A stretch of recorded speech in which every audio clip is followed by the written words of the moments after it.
world of motivational speakers, You have to be your best self when you're least motivated. celebrity influencers, Obnoxious audacity. and YouTube personalities, It's all about focus in the moment. how does a Muslim define and shape his mindset in the modern world? Joining us today is Head of Convert Resources and Fellow at Yaqeen Institute, Sheikh Abdullah Adora. What is the real meaning of life? Our goal is to search for meaning in life. But a small caveat is, well, what's the purpose of life? I say you learn your reality through physicality. For those who perhaps are not familiar with yourself, I mean, for me personally, mashallah, we've benefited greatly from your 30 from 30 at Yaqeen. But if you're not at your 30 for 30 Yaqeen, you're probably benching 30 at the gym.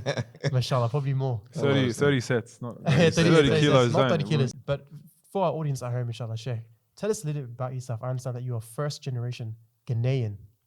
Yes, Mashallah. yes. My father came from Ghana, West Africa. He came here to seek education. And he was studying at the University of Texas, Arlington. So he studied there, and then he brought his, the American dream, brought his wife later, and then I was born about a year or two after that in Arlington, Texas. And then from there, he found a job as an architect for the city of Houston, and we moved to Houston. So born and raised in Houston. Mashallah. They gave you an interesting name. So was this because for those, bit of a spoiler alert, but you would later convert to Islam in the 70s. But were you born as Abdullah Hakim Odora? No, actually, born in Arlington, so born in Houston. Born in Arlington, they gave me the name Abdul. Abdul. Abdul. Abdul. From Even as a Christian family. Christian. As a Christian, yeah. Subhanallah. So I was like the first Ghanaian amongst the Ghanaian collegiates that came to America in the late 70s, or early 70s, excuse me. So I was like the baby of the people that, of the Ghanaians, the first baby. And they named me Abdul. And primarily the motivation behind that, was partially because of the civil rights movement that was there earlier. And then also my, the Islamic presence in Ghana.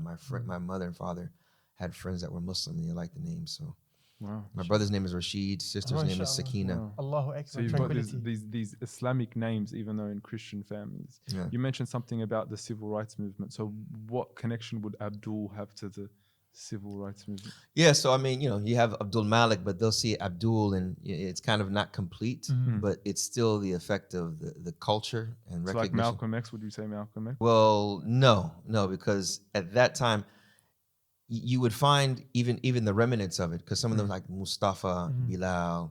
Now, Abdul was a name that you wouldn't find that much like with the Nation of Islam.